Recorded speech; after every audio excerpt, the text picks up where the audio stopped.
No ar, Plenitude, o programa do Centro Espírita Joana de Ângeles. Produção Seja Barra. Apresentação Iraci Campos. E hoje nós estamos com um convidado muito querido, entrando em plenitude conosco. Estamos aqui com Lício Rangel, que vem falar dos assuntos psicológicos, dos transtornos psicológicos que todos nós temos um pouco, né? Você sabe. Lício Rangel, ele é psicólogo, jornalista, pesquisador das civilizações antigas, escritor, estudante da Universidade Hebraica de Jerusalém e está se especializando em contexto judaico no Novo Testamento. Olha isso, o tamanho da bagagem que ele carrega. Ele já publicou mais de 10 livros e 25 anos que ele está nesse trabalho, realizando palestra por todo o Brasil e pelo exterior. Então, muita coisa vai rolar aí. Lício, seja bem-vindo ao Plenitude. Tudo bem com você? Tudo bem, é uma honra estar com você, Iraci, e com o seu público. É uma alegria. Que bom estarmos aqui, né? Lício, me diz uma coisa. Esse período de transição que está sendo marcado por muitas incidências de transtornos mesmo, né?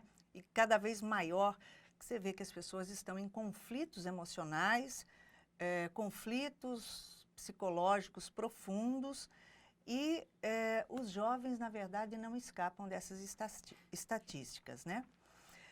A que você atribui a ocorrência desse aumento enorme de conflitos emocionais, desses transtornos? Ok, o assunto é muito empolgante e nos abre uma perspectiva de analisar sobre vários aspectos, né? Uhum. Nós temos inúmeras variáveis sobre este assunto que influenciam. Por exemplo, a gente pode começar com a preocupação do Sigmund Freud, já no século XIX, quando ele está preocupado com o mal-estar da civilização. Ele vai dizer que a tendência nossa é de que haja um aumento da civilização, o processo civilizatório, ele é profundamente castrador. Ele leva você a sentir mais angústia. Por quê? Porque nós vamos mergulhando cada vez mais no conhecimento da lei, e a lei vai castrando as nossas pulsões de morte, vai mexendo com nossos instintos. Então ele já observava que havia já na época dele um aumento de casos de neurose de angústia, que é o que hoje a gente mais conhece como depressão. Sim. E na época dele já existia também casos catalogados de profunda melancolia, né? Que hoje também já há pessoas melancólicas, pessoas com tendência inclusive a quererem sair da vida, né? Desanimadas, tristes. Ele vai perceber que o processo civilizatório ele tende a levar o homem a uma angústia, porque ele quer realizar tudo o que ele deseja, mas ele não pode. Aí você vem na visão espírita com o Leon Denis, no Porquê da Vida, é uma bela obra, em que ele faz uma contextualização a respeito do que realmente seria o objetivo da existência na Terra, desse espírito ligado ao corpo. E o problema do ser, do destino e da dor também é outra obra maravilhosa, onde ele faz todo um apanhado, não apenas da ótica do espírito em si, mas do quanto o espírito é influenciado pela crença, pela formação religiosa, pelo aspecto social, né? Aí chegando mais modernamente, nós temos pessoas maravilhosas, como um deles é o Viktor Frankl, em que ele é o fundador da terceira escola da psicanálise, quando ele vai dizer que o homem perde o sentido da vida quando ele perde o desejo, quando ele perde a vontade de desejo. E é muito comum. Hoje estamos aí com pessoas em casa, jovens, que inclusive pararam seus estudos. Completamente. E você pergunta, você não quer mais voltar? Não. Mas você não pensa em trabalhar? Também não. E você faz o quê? Não, eu fico no quarto, jogando game, eu saio às vezes, fim de semana ou outra, mas se você quiser uma camisa, minha mãe dá. Mas se você Cômodo. quiser uma calça, meu pai dá. Uhum. Então, você percebe nitidamente que o Frankl, apesar de ter vivido no século XX, Segunda Guerra Mundial, ele escapa da Segunda Grande Guerra Mundial, ele vai dizer, olha, no final, nós perdemos o contato com a nossa essência. Exato. Nós perdemos o contato com a nossa vontade de desejo. Se não tem vontade de desejo, não tem vontade de viver. Não tem Exatamente. sentido na vida. Aí você traz mais para a nossa modernidade, aí você vai encontrar o Zygmunt Bauman falando da modernidade líquida, onde hoje tudo é muito fácil de ter acesso. Muito, nossa. Você em casa, você faz todo tipo de compra. Você consome Não o que precisa quiser sair, sem é. sair de casa. Até drogas, né? Você já pede pela internet, pronto, acabou. Exatamente. Então, veja, desde lá de Freud, passando pela visão espírita também, do Leon Denis, né, com essa visão sociológica e espiritual, passando pelo Viktor Frankl até os dias de hoje com Bauman, você vê que até os relacionamentos, eles não têm sentido. Não tem profundidade. Não é? O Bauman vai chamar de relações de bolso. É aquela agendinha que você tem para pessoas que atendem às suas necessidades apenas. É exatamente isso. Viveu as necessidades, fechou a agenda, cada um vai para o seu canto. Né? Porque isso, o indivíduo, ele foi coisificado. Quando você é coisificado, você se desconecta da sua essência. A sua essência é angústia, a sua essência é medo, a sua essência também é amor, a sua essência também é morte, é da morte, todo mundo tem medo da morte, todo mundo tem pulsão de morte, tem pulsão de destruição, a sua essência é instinto. Então, como é que você vai permanecer desligado de você mesmo? Não dá, né? É por isso que muitas vezes as pessoas estão procurando nos vícios, na drogadição, né, seja lícita ou ilícita, porque tem gente dependente de remédio, Nossa, e como? tem gente que não pode sentir um pouquinho de angústia que já acha que está depressivo, né? Tem gente que não pode derramar uma lágrima que já acha que é fraqueza. Né? Então nós estamos desconectados do nosso mundo do afeto. E isso é uma psicopatologia. Nós estamos coisificados. Ou seja, um teólogo judeu, é filósofo ele, chamado Martin Buber, ele vai dizer que nós perdemos a nossa maior característica, perdemos a nossa humanidade. Com certeza. Então, a partir do momento que você perde a sua humanidade, você se coisifica. O que é que vai sobrar? Um homem estranho a si mesmo. Alguém que está distante de sua realidade psíquica e que precisa confrontar a si mesmo e não o mundo. Você não precisa vencer o mundo, você precisa vencer a você mesmo. É o seu maior desafio. Com certeza, é isso mesmo. E é difícil a gente entender exatamente o que é que a gente está passando e o que é que a gente está sentindo, né? Perfeito. Sabe por quê? Porque a gente primeiro foi educado a não assumir o que a gente sente. Na nossa cultura, qualquer sensibilidade era logo sinal de fraqueza. Né? Até em casa. E vai chorar já olha, já é uma castração. Uhum. Quer dizer, não posso chorar? Chora por qualquer coisa? Exato. Perfeito. Chora por qualquer coisa, né? Então, veja, você já foi trabalhado para se desconectar. Culturalmente falando, a sociedade trabalha muito isso em você. Tanto é que hoje saiu uma pesquisa de que 78% das pessoas que definem na família o que é que vai comer, o que é que vai vestir, são crianças e adolescentes. É por isso que você vai ver a propaganda lá daquela telefonia móvel, a propaganda do banco, usando criança na propaganda.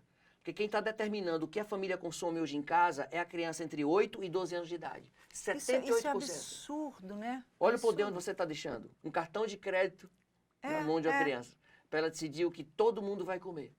É ela quem define as regras. Então você está num mundo de facilidade. Porque o cartão de crédito, ele não tem acesso ao dinheiro saindo da conta, né? Não dá valor para conquista. Não tem que fazer conquista. Não, tanto é que a gente entrou no modelo padrão dos descartáveis, né? Exatamente. Daqui a 3 meses, o seu celular aí, ele tá desatualizado. Então, para você se sentir pertencendo ao mundo, você tem que estar, como os jovens chamam, nessa vibe, né? Você tem que entrar nessa vibe do novo celular, né? O novo tudo. Exatamente, né? para você sentir no mundo. É por isso que você vê grandes estrelas aí, fazendo sucesso até na área do humor, portadoras de uma profunda depressão. É isso mesmo. Porque as pessoas não conseguem, muitas vezes, assim, dar nome ao que sentem. Não E o Lacan vai começar na psicanálise, vai dizer o seguinte, olha, para você, você entra no mundo entrando em contato com o nome. E desde bebezinho, não é? Copo, bola, você está sendo introduzido no nome. Como é que você aprende a dar nome às coisas externas, mas não consegue dar nome ao seu mundo sentimental? Aceitar o que você está sentindo, trabalhar o que você está sentindo e dar nome a isso. Não estou sentindo raiva. Sim, tá certo, está sentindo raiva. Não quer dizer que isso é raiva pura. Vamos Não. trabalhar essa raiva?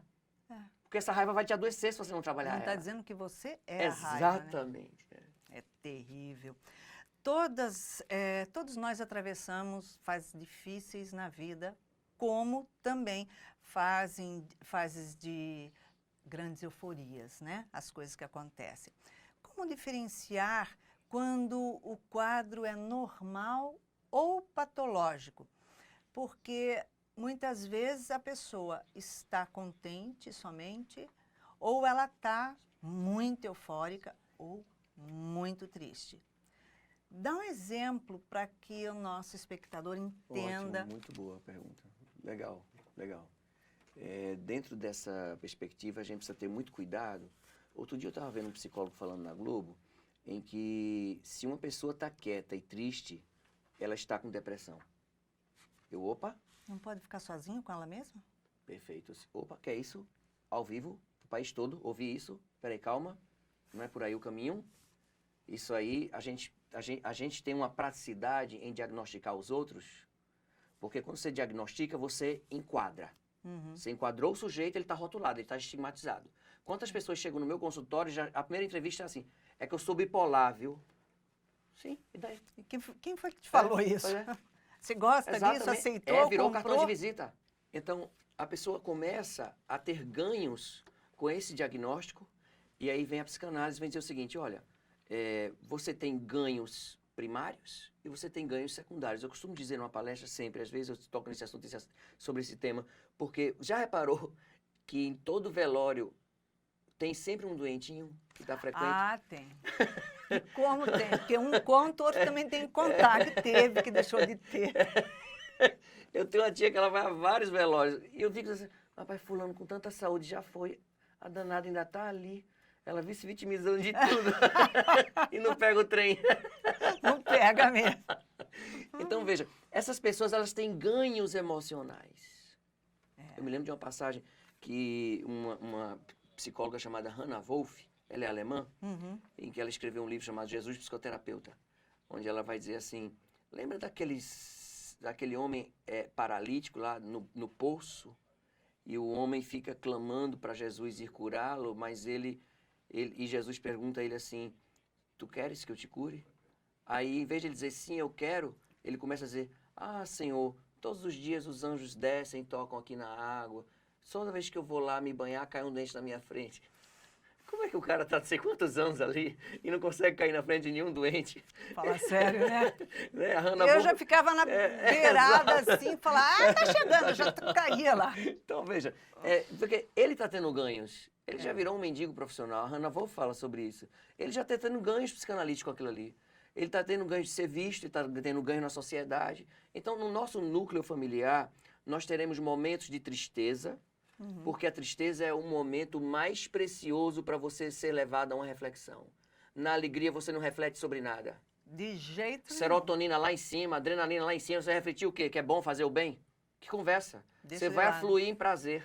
A tristeza não, a tristeza é um chamamento que você tem. Dá uma sacudida. Exato, reflete. Me disse uma vez um amigo que me ajuda muito, ele diz assim, as lágrimas servem para clarear a nossa visão do infinito. Olha que bonito. Né? Então, a gente precisa aproveitar o sentido disso. O Viktor Frankl vai trabalhar isso, ele vai dizer assim, tem um sentido até na dor, tem um sentido para a tristeza. A questão é, você descobre esse sentido para você entender que mensagem a tristeza quer te dar, que mensagem aquela dor está te passando. Mas aí o que é que acontece? Eu me apego ao ponto, esse ponto ele consome minha energia e eu termino me tornando a tristeza. Aí sim nós começamos a falar em pessoas que passam 3, 4, 5, 6 semanas melancólicas. Aí sim, de tanto ela vibrar naquela frequência de tristeza, a neuroquímica dela sofreu uma disfunção. Então, ela lesionou o cérebro dela. Ela vai precisar de amparo medicamentoso, porque ela sozinha não vai sair. Ela vai precisar de psicoterapia, ela vai precisar, se ela tem alguma religião, ela precisa trabalhar a fé dela mais, que a fé estimula as sinapses, os neurotransmissores, é uma terapia eficiente, mas ela vai precisar de psicoterapia para começar a falar daquele quadro, que não é só uma tristeza, aquilo já é uma melancolia, aquilo é uma disfunção neuroquímica, ela está angustiada, E agora sim você começa a dizer assim, não, ela tem um transtorno mental, não é só um quadro emocional. Tem uma disfunção neuroquímica e aí os remédios vão ajudar, mas só remédio não faz efeito. Eu queria deixar isso bem claro. É preciso que a pessoa faça o processo do autoconhecimento, faça essa faxina interna. Exatamente. E se conhecer, às vezes dói. Ou Você vai sair do consultório com dor, para justamente você ter a autoconsciência que você é responsável por aquele fenômeno que lhe adoece, e você vai agora tomar as rédeas da sua vida e vai mudar de perspectiva. Em vez de ser perspectiva de morte, você vai para a perspectiva de vida. Exatamente. Então, as pessoas cíclicas, elas existem. Pessoas bipolares existem. São pessoas que passam ciclos tristes, depois vem ciclos de euforia. Mas a gente precisa ter muita atenção com esse diagnóstico constante, sabe, Iraci, que eu estou muito preocupado com isso. É que tudo hoje para um psiquiatra, ou às vezes até para um psicólogo, é chegar e dizer assim, tristeza, depressão. Não, de forma alguma. Se a gente não sentir a tristeza, você não vai sentir o valor da alegria. Perfeitamente. Né? Perfeitamente. A gente tem que conhecer os dois lados para saber São emoções diferenciar. primárias. Veja que, além de estarem no espírito, estão no nosso organismo. Como o medo, como a raiva. Agora a questão é, que frequência você alimenta mais? Aí é que pega. Porque se você se mantém o tempo inteiro na segunda faixa, Isso. aí então sim. Isso, você vai ter disfunções neuroquímicas. Você vai precisar de um psiquiatra. O seu quadro ele vai se instalar por mais tempo. Então agora não vai ser só um momento.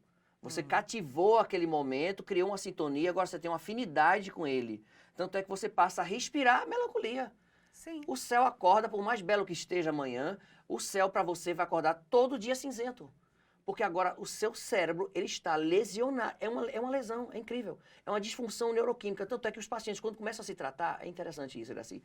O cérebro que se acostumou a fazer as sinapses, percorrer o mesmo caminho daquele lugar da dor, ele automaticamente ele vai levar o paciente para sentir o mesmo quadro. É incrível isso.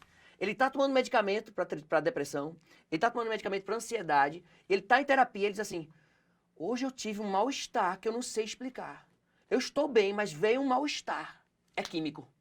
Porque o cérebro ficou condicionado ao mergulho na melancolia, ao mergulho na ansiedade crônica, e agora como está em terapia, explorando novas áreas de conexão no cérebro, as antigas vão dizer assim, epa, volte, o caminho é por aqui. E a pessoa volta. Ela volta, se não vai cuidar, ela volta. Porque o lugar do passado é o lugar mais atraente. É verdade. É o lugar que você domina, entre aspas. Né? Mas você é dominado no final. Né? Com certeza. É o lugar, diz assim, é o lugar mais conhecido da nossa história, é o lugar do passado. E veja que a história se repete. Totalmente. E geralmente a pessoa passa quadros de tantas dificuldades na vida, mas no hoje ela vai sempre olhar para trás e falar assim, mas eu era tão feliz, agora eu estou passando isso, estou sofrendo. Eu falo assim, pensa nas dores que você passou para ver. Se realmente você era feliz, você não dizia que era feliz, dizia que estava doendo. Perfeito. Então, como é que hoje você olha para trás e fala que era feliz? A sua dor hoje não é maior que ontem. Você está experiente, então você soube segurar. Agora, filhos de pais bipolares, eles têm uma possibilidade maior do que os que não são de ter a mesma bipolaridade ou não? É muito bom a gente tocar nesse assunto, porque para a psiquiatria, na anamnese que é feita também na psicologia, ou seja, a anamnese é aquela entrevista que vai desde teus pais, né, que a gente faz, você tem informação se a gestação da sua mãe foi tranquila, se foi cesárea, se foi normal, tudo isso a gente pergunta ao paciente. E aí a gente precisa levar em conta se tem algum histórico de pelo menos algum transtorno mental na família. Geralmente, pelas fichas que a gente desenvolve, faz o levantamento estatístico depois, geralmente tem pessoas na família com depressão ansiosa, né? Geralmente. São pessoas que portam uma ansiedade crônica, paralelamente tem uma depressão como comorbidade, tá? E aí você pode realmente favorecer os seus filhos com uma condição genética, a uma predisposição, mas não quer dizer a uma fatalidade, porque aí entra agora a condição da necessidade evolutiva do espírito. Sim. Se ele tem uma afinidade com esse grupo familiar, e se ele guarda na história dele como espírito comportamentos, tendências que o levem a uma atitude de ansiedade, ele já tem um fator cromossômico para ajudá-lo a reencarnar e espiar isso aí. Não precisa de mais ninguém. Então, aquilo ali tem predisposição? Tem, mas vai interferir muito a qualidade de vida do indivíduo.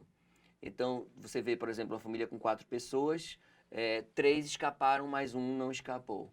Aquele ali desenvolveu um quadro de uma depressão ansiosa, desenvolveu, às vezes, um quadro bipolar, né? Eu acompanho uma família que todos são esquizofrênicos. Todos. Nós temos aqui também. Né? Em variados graus, sabe? Começa desde o pai e a mãe, os filhos todos esquizofrênicos. Aí você percebe um ângulo maior, você coloca a lupa espírita nisso aí, e você vai ver a afinidade no discurso deles. Né? Como São tem discursos afinidade, exato, como se encaixam, e eles se né? criticam e nem percebem que estão criticando a si mesmos. Exatamente. Eles estão vendo no outro que incomoda neles, sabe? E com os bipolares você vê muito isso também. Pessoas cíclicas que vieram de pais com quadros de ansiedade crônica, generalizada. Pais que nem sabem, tá? Que têm ansiedade generalizada.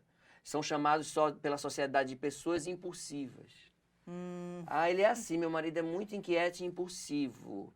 Mas depois ele se deita ali, fica tranquilo, quer nem mais trabalhar, tem motivação nem pro futebol, fica quietinho. Ou seja, ele entrou no down, ele foi pro down. Ele subiu e ninguém percebeu. Ninguém percebeu. Porque a nossa sociedade... Olha, hoje a OMS revelou há 2 meses uma estatística muito forte. 700 milhões de pessoas estão diagnosticadas com algum transtorno mental no mundo. Ela falou de diagnosticada. Imagina os que não estão.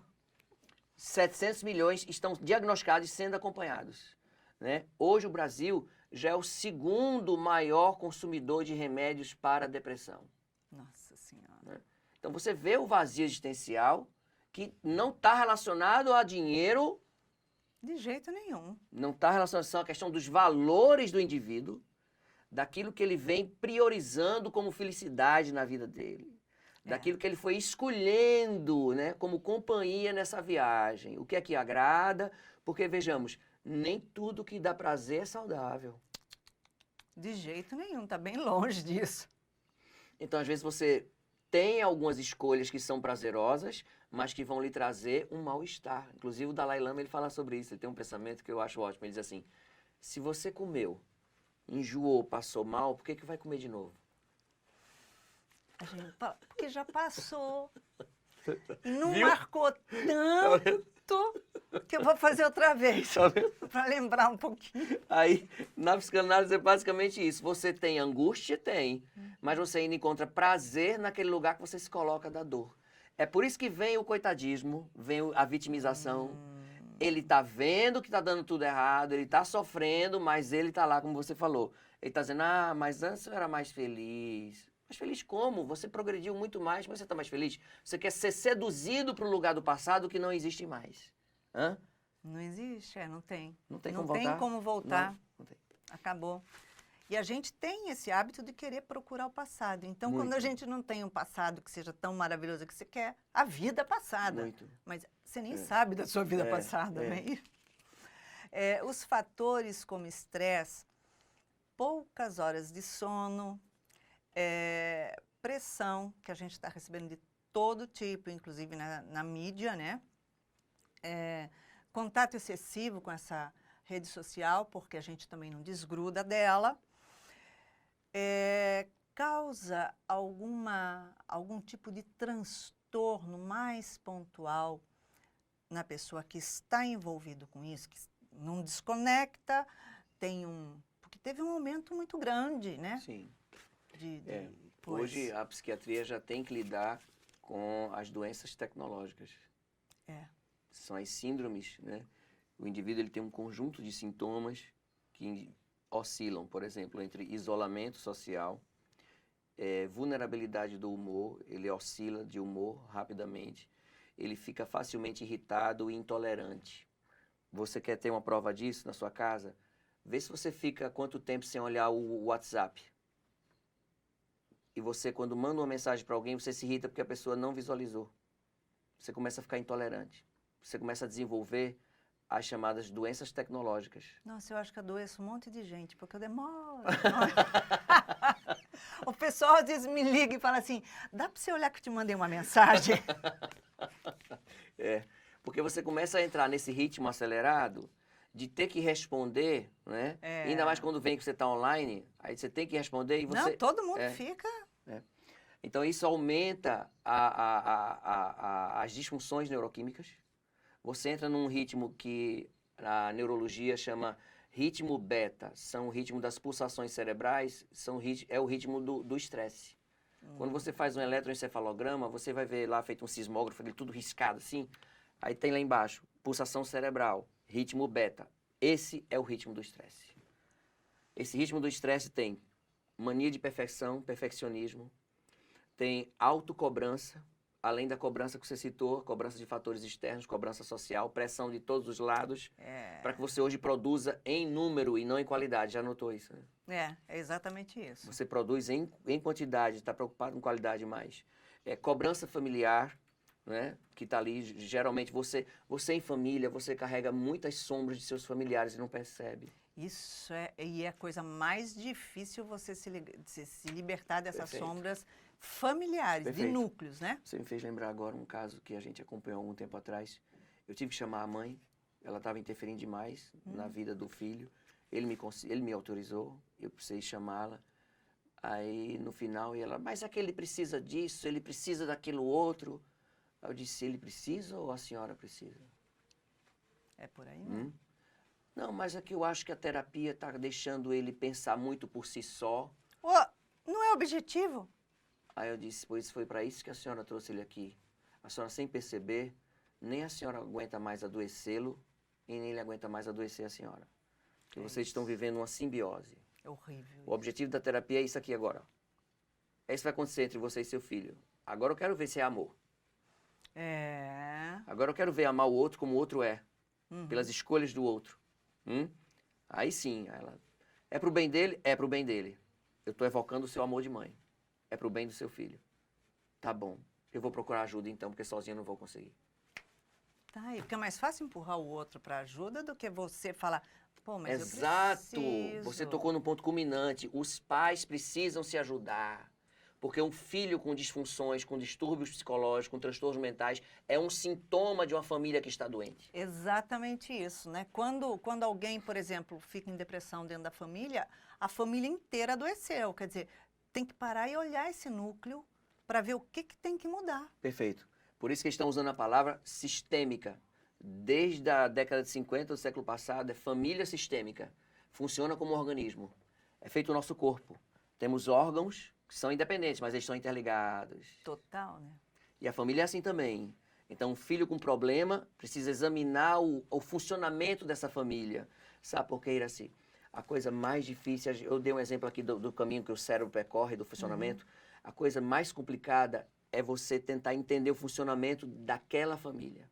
E perceber que eles estão funcionando assim, não é só porque o filhinho nasceu. Eles funcionam assim desde a bisavó, desde a tataravó e não sabem. Aí você vem me falar, aí agora, e a cadeia de prova e expiação que não cumpre com a finalidade? Porque está reeditando o erro, repetindo o erro. Então você vem me falar em regeneração, como se você ainda está repetindo o erro de uma cadeia de prova e expiação? Então essa transição é para você romper com padrões. Essa transição convida você para levantar a cabeça da turba que não pensa e dizer assim, opa, eu vou atrás da minha autonomia. E eu não vou continuar fazendo o que vocês estão fazendo, não. Exatamente. É a troca, é o momento que vem muitos escândalos, que a gente está percebendo isso, vem muitos escândalos. E aqueles que promovem escândalos estão pagando pelos escândalos para poder haver uma sacudida nos paradigmas intelectuais, nas crenças e no paradigma afetivo, que é o principal, né? Porque a gente desenvolve mais conhecimento e desenvolve menos moral.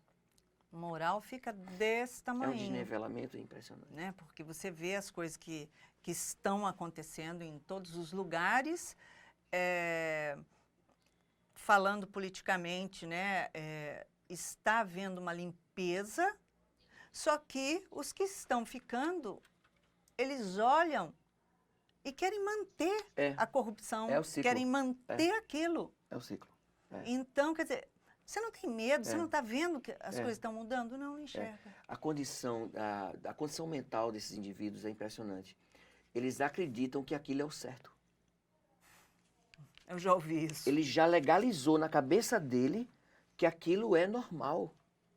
Porque o narcisismo faz com que você congele o seu discernimento. É impressionante isso. Exatamente. Isso Acha normal, toma lá da cá, trocar favores, É isso cobrar, pagar. Veja, que são figuras que ocupam lugares sociais, de representação social, mas que trazem seus graves transtornos mentais, assim como aqueles que os elegeram. Sim, com certeza. Porque são representantes, olha a lei de afinidade. Muitas vezes a gente quer abrir a boca, precisa abrir a boca. E vamos continuar de boca calada, continuando aqui. Nos parece que ainda existe muito preconceito em relação à busca do tratamento de forma precoce. Que orientação pode ser dada nesse sentido? Realmente, um ponto agora foi muito forte, porque costuma-se dizer que a família é o maior laboratório de experiências para a evolução da alma, e eu concordo. Porém, a família pode tornar-se a instituição mais perversa da humanidade. Não esqueça que Adolf Hitler teve mãe e pai. Com certeza. Então, eu percebo muitas vezes que quando a criança é encaminhada a um acolhimento psicológico e ela começa a mudar a dinâmica da família, que a gente está falando de funcionamento, né? Isso em pequena escala, como a gente estava falando agora, até em larga escala, politicamente falando, socialmente falando. Então, quando ela começa a mudar a dinâmica da família, ela começa a trazer desconforto. Porque ela vai empurrar o pai e a mãe para mudar. É por isso que a gente leva as crianças para um período de estudo integral, onde você vai instruir e vai trabalhar essa moral, para quando essa criança volta para casa à noite, ela levar esse novo paradigma para ver se desestrutura aquilo, né? Porque os pais também vieram para aprender com os filhos, né? Uhum. Não só esse caminho que é típico da família patriarcal, né? Aqui eu mando e aqui eu obedeço. Esse sistema não funciona mais. Nós temos que dialogar. É o que o Martin Buber, que eu falava no módulo anterior, sobre essa relação dialogal, né? Que ele chama de quando você senta para dialogar com alguém, você está convidando esse alguém para uma transparência. Se vai rolar transparência, ouvir, né? Exatamente, vai ter reciprocidade. Você vai falar, mas também você vai ouvir, né? Então, de repente, a gente está tendo uma dificuldade muito grande de escutar os nossos filhos. A gente está tendo dificuldade de os escutar porque a gente não se preparou para conversar com eles. Nós nos tornamos realmente íntimos estranhos dentro de casa. Total. Né? E aí você vê um garoto sendo levado a uma evangelização, um garoto sendo levado até um consultório, a mãe, o pai, quando percebe que ele está melhorando, porque ele está questionando o sistema, aí tira. Exatamente. Porque são eles que pagam. Eles tiram. Começa a melhorar. Não é assim na casa espírita, muitas vezes? Quando começa a melhorar do tratamento que foi procurar, aí tira a criança da evangelização? Some. Some todo mundo. Não, é porque eu tive uns problemas, não deu para vir, porque...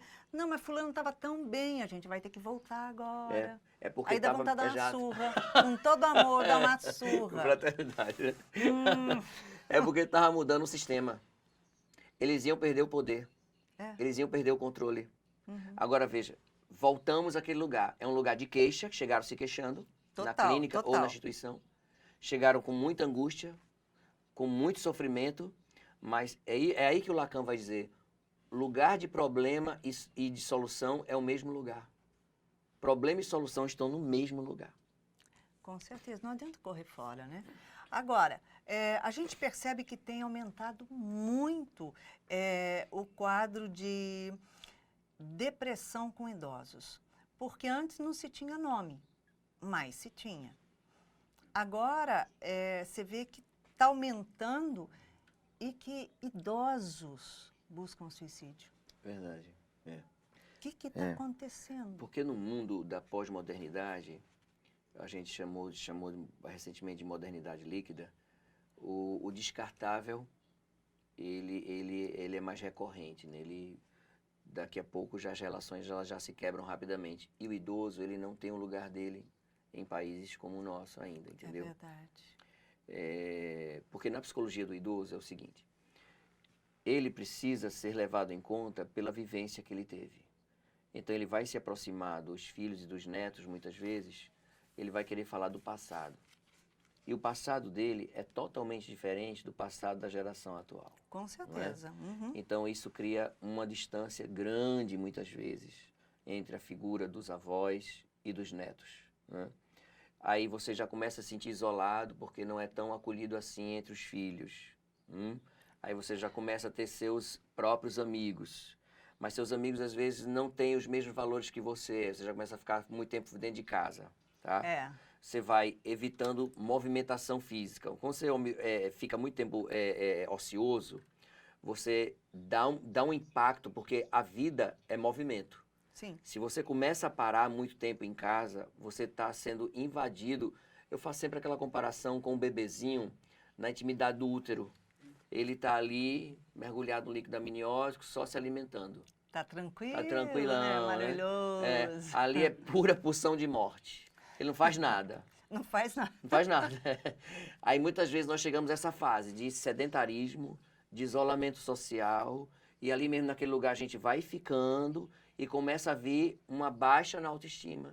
Total. Um sentimento de desimportância, porque os filhos não escutam mais, porque já, papai não está sabendo mais de nada. Então já não sente, é um sentimento de menos-valia que eles carregam, sabe? É melhor ficar aqui calado, eu não quero contrariar minha filha. É isso que eles falam. É melhor ficar aqui calado, não quero contrariar minha filha, entendeu? Então eles vão se menos importante, a opinião deles não pesa tanto mais. Então, inevitavelmente, assim, muitas vezes, muitos casos, você os percebem depressivos, melancólicos também e pensando em suicídio. As alternativas são movimento sempre, criar novos grupos, praticar caminhadas regularmente, de 40 minutos em média por dia. Isso alivia as tensões psicológicas. Isso você alimenta as sinapses. O sistema nervoso ele funciona melhor, as conexões do sistema nervoso central. Você começa a mexer melhor com o hipotálamo, porque o hipotálamo ele regulamenta funções como sono, como agressividade, que é um dos pontos muito comuns, agressividade em idoso, na depressão. Depressão com idosos ficam agressivos comumente. É verdade. Então, se você parte para o medicamento, mas você tem que partir também para uma melhor qualidade de vida com esse pessoal. É por isso que hoje tem esses grupos de amigos da cidade, academia da cidade, né? Tem a minha mãe mesmo, ela participa da hidroginástica com amigas da idade dela e ela volta super motivada do mar. Volta super motivada. É porção de vida. Você está mexendo com endorfina. Você está mexendo com o hormônio do prazer, né? Porque à medida que você vai envelhecendo, a própria sociedade vai escolhendo um lugar para você. Mas você precisa dizer a ela, não, eu tenho o meu lugar. Exatamente. Eu tenho como produzir. Eu tenho aptidões que vocês aqui não têm, mas eu tenho. O meu avô, ele fabricava... O meu avô, um dos filhos dele, o meu tio, ele nasceu com as pernas tortas. A medicina desenganou completamente. Puxa. Que não ia andar mais. O meu avô foi para o quintal e fabricou uma espécie de bota ortopédica que colocou as pernas do meu tio retas. Ele ainda tem uma leve dobra, mas ele hoje é dentista. Jogou futebol. Olha. Veja, aptidão. Para quem não ia andar. Olha só, para quem não ia andar. Ia ficar em cima de uma cama, se arrastando. Né? Porque os pés deles eram virados para baixo. Ele pisava com o peito dos pés. Nossa. Né? Naquela época não tinha como corrigir isso. E foi meu avô, com a aptidão dele de artesão, de criatividade. Agora me diga, onde a juventude, a infância hoje em dia é criativa? Imagina. Não tem. Nós ainda pegamos uma época em que fabricávamos nossos próprios brinquedos. É verdade, é verdade. Hoje não. O menino aprende até como driblar o computador. Ele joga tanto aquele jogo que ele sabe como zerar. Eu zerei a máquina. Tem que comprar outra, que essa não serve mais pra mim. Por aí mesmo. Porque ele só aguçou a memória. Ele não desenvolveu nenhuma criatividade. Ele foi estimulado na astúcia até para ludibriar a máquina. Então, realmente, nós temos uma grande distância. São duas gerações totalmente diferentes. Agora os pais têm que zerar os filhos. Exato. Aí vem a questão da lei.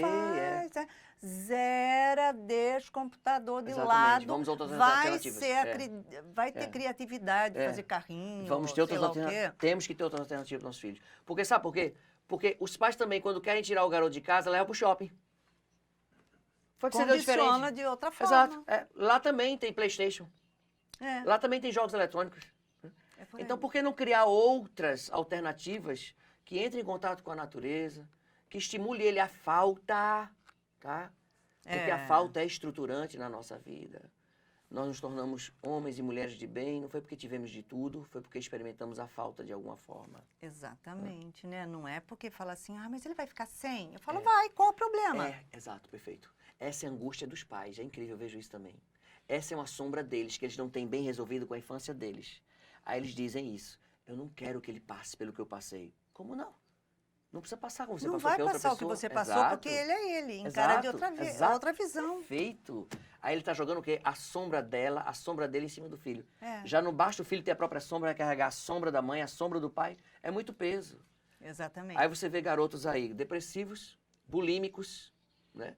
E quando a gente faz estudos das civilizações antigas, é interessante isso. Você vê a bulimia, a anorexia até na Roma Antiga. Olha é incrível só. Isso. É impressionante. Inclusive em grandes festas, eles, para continuarem bebendo e comendo, eles provocavam o próprio retorno do alimento para voltarem a jantar. Aí foi ali que começou para virar a noite, porque as festas romanas duravam semanas, né? 4, 5, 6 dias, aí emendava outra semana. Meu Deus! Aí começaram a surgir os primeiros casos de bulimia e anorexia na Roma Antiga. Mas olha o que eles inventaram. Impressionante isso. Fala sério. Pela busca do prazer, para tentar preencher o vazio existencial. A gente na psicanálise chama de tamponar. É quando você cria algo fora de você para tamponar um vazio que você tem. Para não entrar em contato com esse mundo que é seu. A gente volta à nossa conversa de início, né? Essa desconexão, a gente se desconectou. Aí como aquilo de fora não é meu, não pertence a mim, o meu eu já vai expulsar aquilo de lá, porque não serve. Você está indo contra a sua essência. Não tem como. Que pena, que pena. Olha, a gente podia ficar mais muito tempo aqui, mas chegamos ao final do Plenitude. E estamos em plenitude, porque agora você sabe exatamente onde amarrar seu burro, não sabe, não? Corta aquelas coisas todas do filho. Mas ele vai ficar sem? Vai, não morre por isso, né? Que nem quando a criança chora. Nunca vi a criança morrer de chorar. Se morrer, traz aqui que a gente ressuscita. Pronto, vamos lá. Mas eu convido você a deixar uma mensagem para os nossos espectadores. Ótimo. Eu lembrei do Viktor Frankl, né, que é a base de nossas orientações associadas ao Espiritismo, de que nós não viemos à Terra a passeio. Nós viemos justamente para tentar não repetir histórias antigas. E o Viktor Frankl tem um pensamento muito bom sobre isso, mesmo ele não sendo espírita. Diante de alguma oportunidade, ela não é a sua primeira, nem será a sua última, mas sim é uma segunda chance para você consertar o que fez de errado ou fazer melhor o que você já fez bem feito. Maravilha. 10. E é isso aí, quando a gente fala que estamos aqui para mudar, sempre não para falar, mas eu sempre fui assim. Perfeito. Né? Então se joga, muda, vamos fazer diferente. Qualquer dia eu apareço aqui ruiva. Então, tá muito bom, não tá? Pois é. Nós aqui, então, nos despedimos de você, com esse amigo querido, que com certeza volta logo novamente. E para você ter uma semana maravilhosa, deixamos aqui um beijinho. Cor-de-rosa. Plenitude. Produção Seja Barra. Plenitude.